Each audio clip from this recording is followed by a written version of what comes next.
watching At Home with Sherry. Right now, I'm gonna taste chicken vegetable salad of Lee, my friend. If you happen to watch my previous vlog, vlog 60, we tasted Korean egg bread, and this time I'm so excited because it's gonna be like a guilt-free food review. Guilt-free in the sense that I don't have to really worry about how much sugar and calories that I have to to consume. It's more of like a healthy food tasting. A very cute packaging, and this is also very affordable. You can buy this for only 65. Price may vary.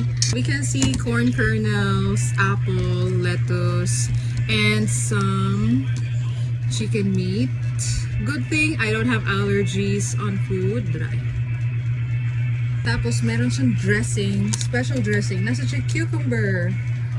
Oh, I'm happy that I know these pieces.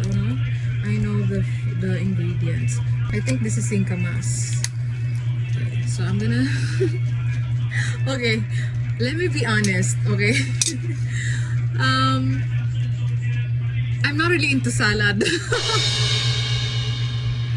So kung magustuhan ko siya, masarap talaga siya. But if hindi naman, you'll know, okay? You'll know. I'm gonna let the fork pick what it wants me to taste first. So, here it is.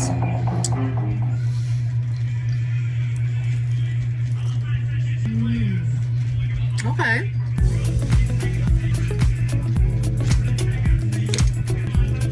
Let's have another one.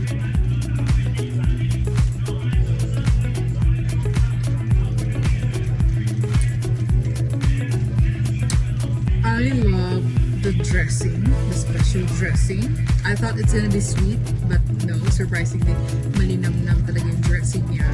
I like the variety of, tapos biglang may manok. Hindi ko may paliwanag because I'm not really, I cook, but I'm not really an expert in cooking. So, grabe, let's have another. Basig, ma-organize na ko akong to on the third subo. This one is extraordinary. Each chew that you make gives you like surprises. Like one chew you actually can crunch on the lettuce, on the apple, on the singkamas, and the other chew you can feel the softness or the chewiness of the corn kernels. Your tongue will actually suck all the juices from the special dressing that Lee puts here. And then finally, the chicken. Kasi sa lahat, yung chicken parang naiiwan. It's like, at the end of it, at the end of your first subo, naasay ka na murag pasabog. Am I making sense ba? But let's have another one. Naiwan talaga yung chicken. Balance siya. Dama mo lahat. Yung apple, yung lettuce, dama mo lahat. Hindi siya yung sumobra yung lettuce. Mas taste na. Taste mo yung dami ng tasting yung dressing. No, hindi. As in, sobrang balance niya. That there are few people who serves good food, no? Quality food, good quality. Hanap itong madoot sa imong kalag. Special dressing.